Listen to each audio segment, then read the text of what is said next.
every animal, there's somebody out there for this animal. Their sidekick hasn't shown up, or, you know, their new mom isn't here yet. But there is somebody for everybody.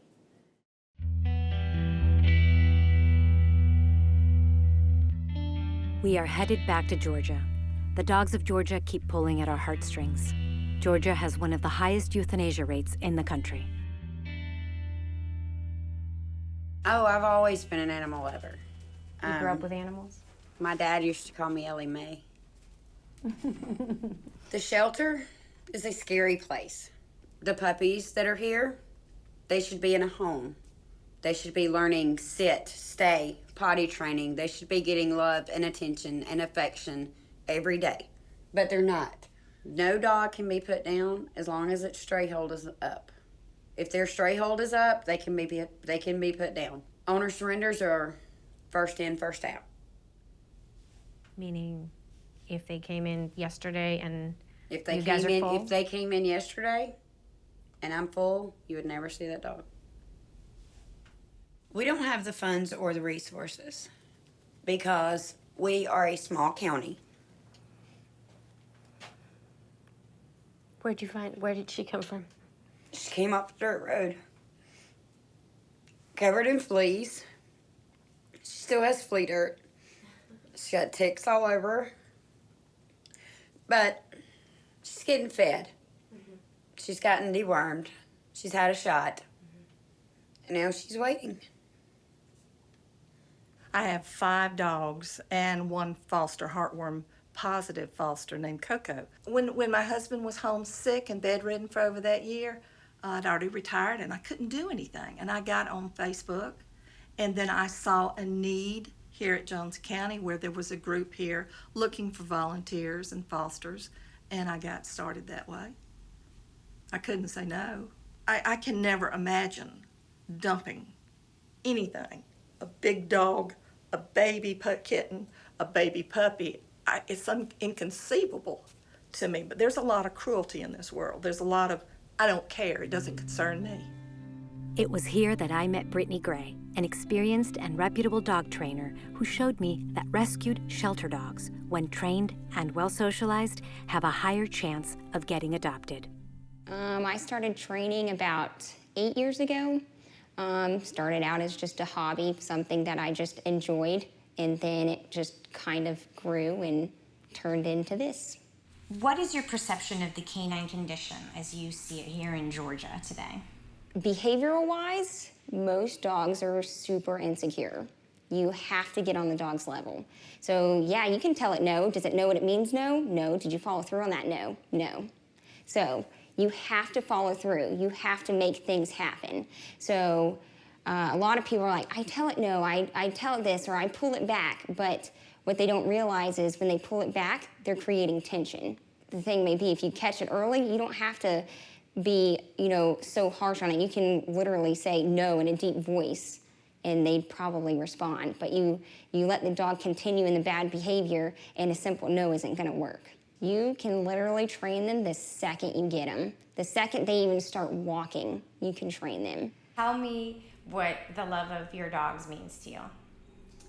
Structure, best friend. My dogs, because I give them discipline, they can be my best friend. I can give them that love. Let me go to my side. From what I can see, she's not barking, she's not lunging, she's not actively wanting to be aggressive. She's, the only reason she is growling, barking, doing anything is because she's in defense mode.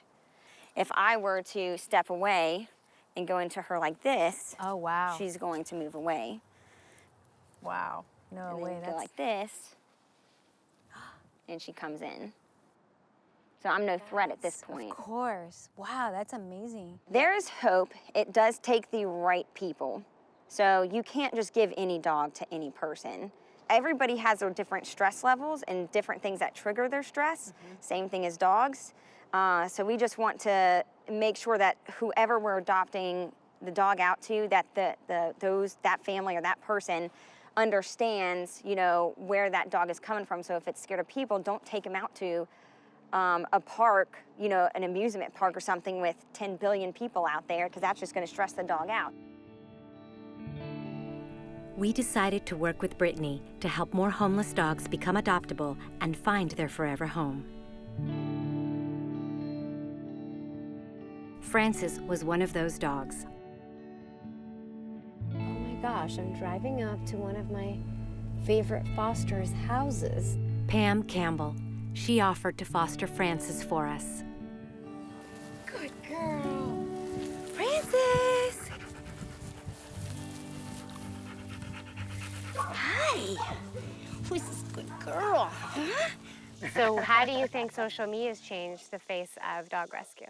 It's spread it a lot further than what it would be before. It goes, well, you know, you're in California and you see stuff in Georgia, social media, so you know it works. Why do you think there's so many strays and Because people won't spay neuter. shelters are full? Shelters are full, especially this time of year. There's so many owner surrenders now because they're going on vacation and they can't, either they can't afford to pay to board the dog or they just don't want to, and they'll turn them in. I started getting calls from people actually that I knew, can you take this dog to McDonald's going on transport? And I would do that, and so I finally joined a bunch of the transport groups for different states. The best thing is when you go pick one up at animal control and they say, oh, this is a bad dog, you know, it's ferocious, it bites, you know, it's not friendly and all that kind of stuff, and you get it in the vehicle and you're driving down the driveway and it's like total different dog. I mean, they know that they're safe. They know it.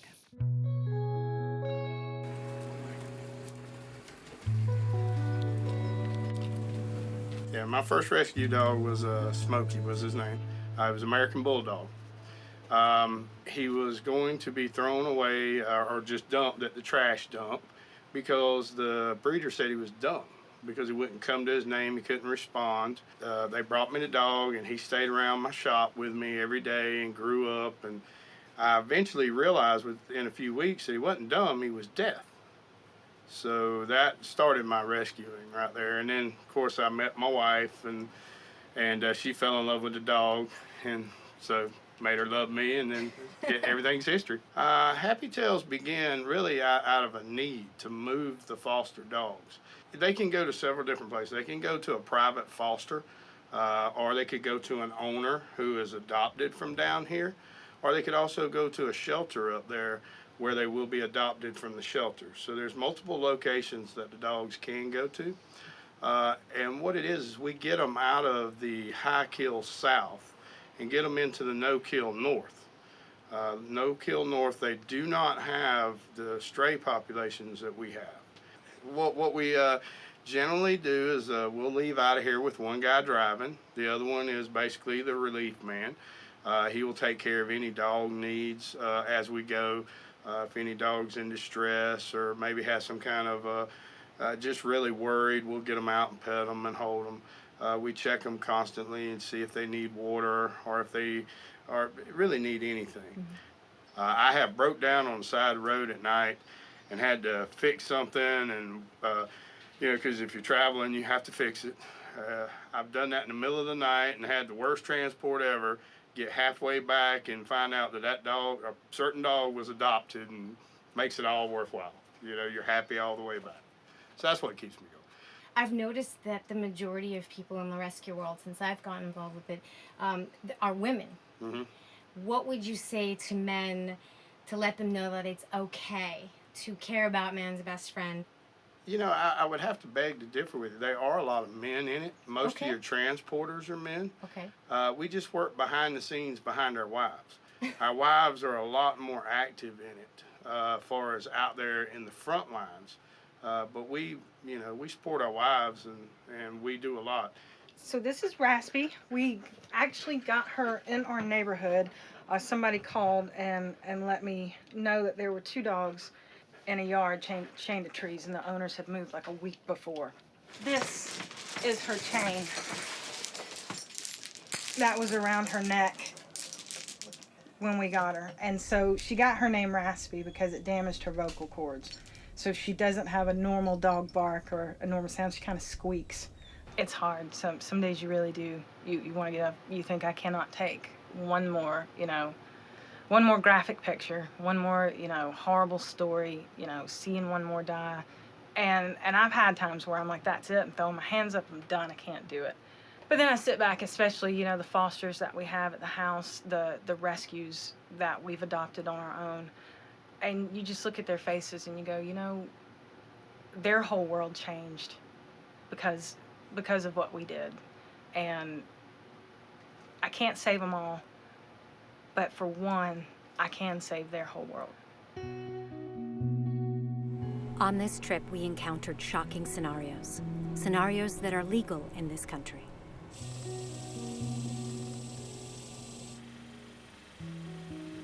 It's hard to see so many dogs like that, and I couldn't. They're like $300 each. She showed us the puppy room. It's on us for $300. It might have been because we said we're from LA, but still. They're small and They're just in there. they're on crates, so their feet are always on crates, holes.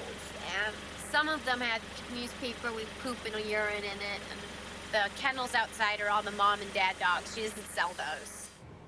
Witnessing the suffering of backyard breeder dogs pushed us to find Georgia citizens who are actively working with local government to bring about change. My very first pet that I can recall was named Smokey. Very beautiful blue merle. I'm the chair of the mayor's animal welfare task force that he established about a year ago. The pet task force doesn't have any voting authority, but we do provide them with opinions about such things as the spay-neuter ordinance that we have here in Macon-Bibb.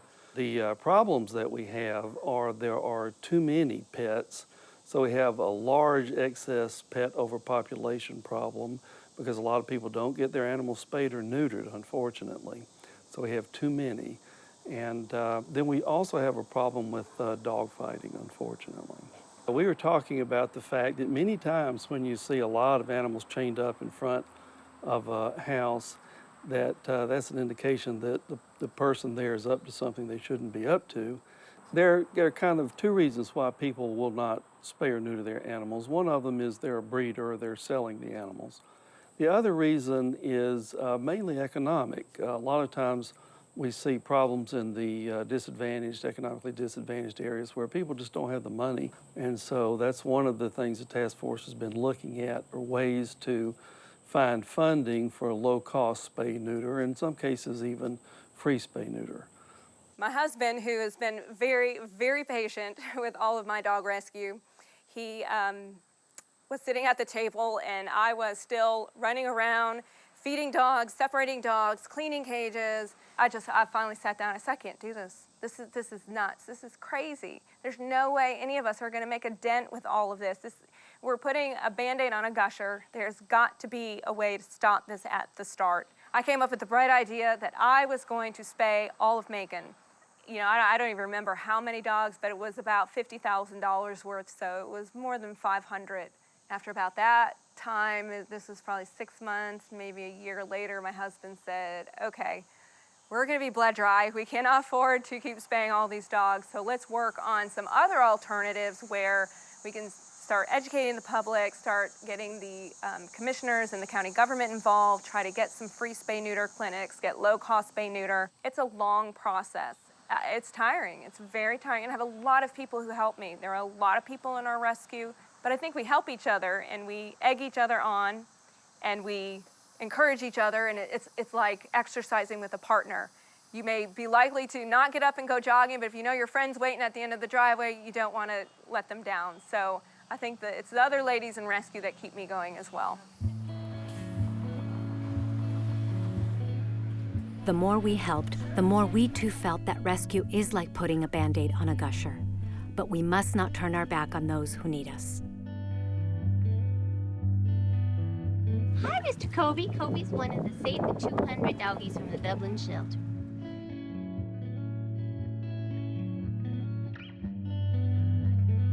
Tyson was a stray dog that had been attacked and injured on the streets. A Good Samaritan took him in and offered to foster him while we found help.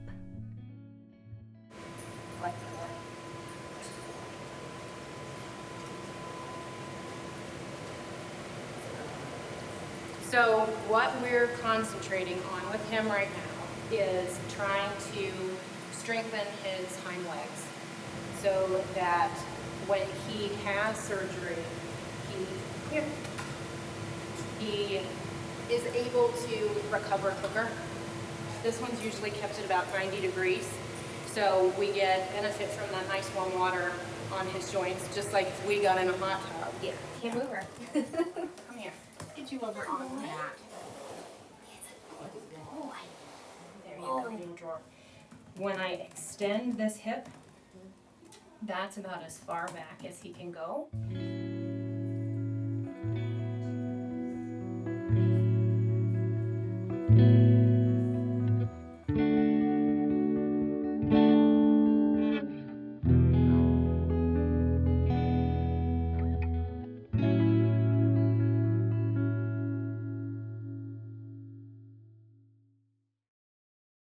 A lot has occurred since we last spoke.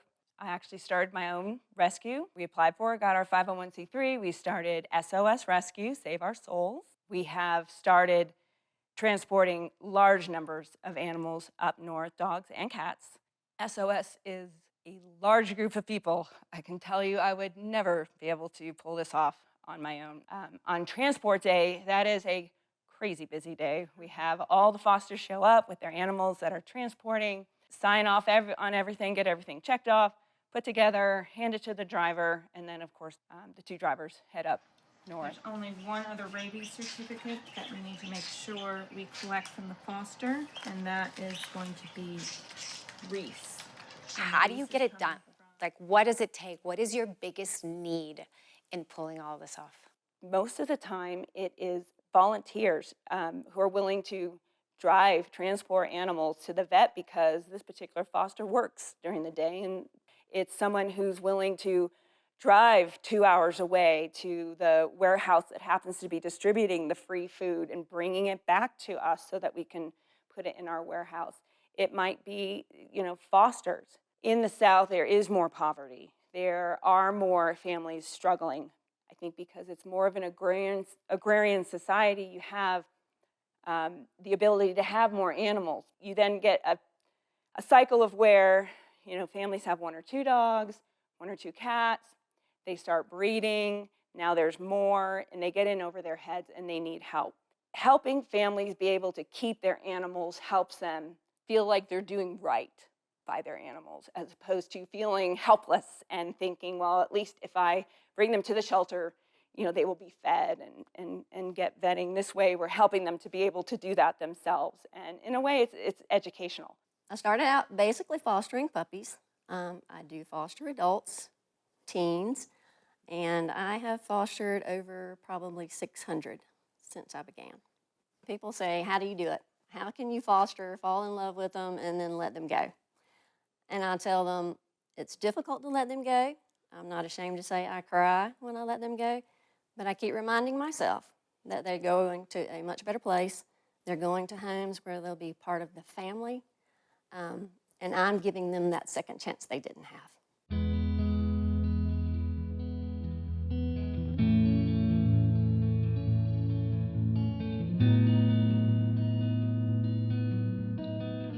Inspired by those who take action, we want to keep highlighting the programs that are making a positive difference in Georgia. Well, it used to be bigger. Now it looks friendly. Look at that. That's going to be our new training room. It's got a lot of junk in it right now. Cool. Now I am the Bondable Pups trainer and coordinator. I have inmates, and we train dogs, and then we adopt them. We go to the shelter, and I take the inmates with me, and we walk down the runs, and my inmates want to touch every little dog, every big dog that's up and wagging its tail, but I want that one that's sitting over there in the corner. We toss them up. Okay, we'll take this dog because it's going to be easy, but we're taking that dog because you got to work. And so far we've had, since the beginning of the program, we've had 54 dogs go through the program. So what if an inmate doesn't like dogs, but they're here? Judge Calvin will call me. I'll go to her office. We'll sit down with the the soon-to-be inmate, because either way they're coming. Oh, okay. And we discuss everything from A to Z. And if they're willing to give it a shot, then I'm willing to help them overcome their fear. And, you know, sometimes we'll have deputies come over just because they're having a bad day on the road, and they'll meet me at the fence and, can I come love on a dog? Come on. Please. Right? Yeah. Humans can learn a lot from dogs. They can. Dogs are very trusting. They're loyal. They're gonna be your companion. The love of a dog, it's home.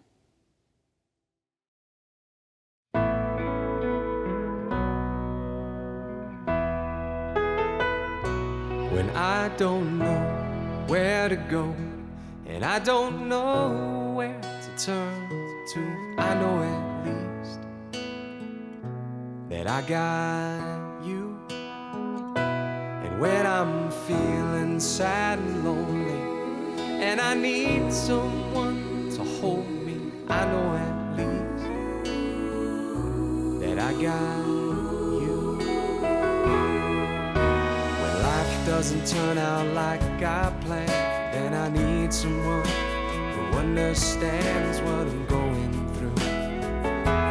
It takes a lot to keep up our defenses, broken hearts, white picket fences, and days gone by. But when there's nothing left to do, it's right then that I think of you.